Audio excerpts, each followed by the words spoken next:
One day, the king of Monarac received a note from his cousin, a king in the distant land of Cardinam.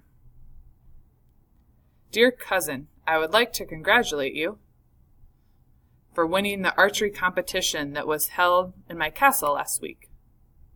I reward your outstanding performance with 11 gold coins.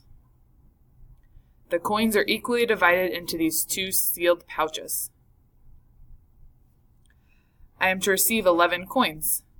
11 coins cannot be equally divided into 2 pouches. I almost forgot. The pocket change. The king ran out of sealable pouches.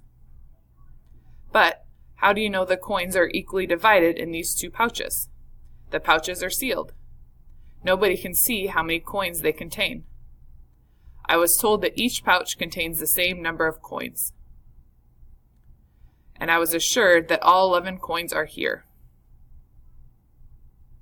Well, we'll see about that. Can you figure out how many coins are in each pouch? How can a visual equation help you?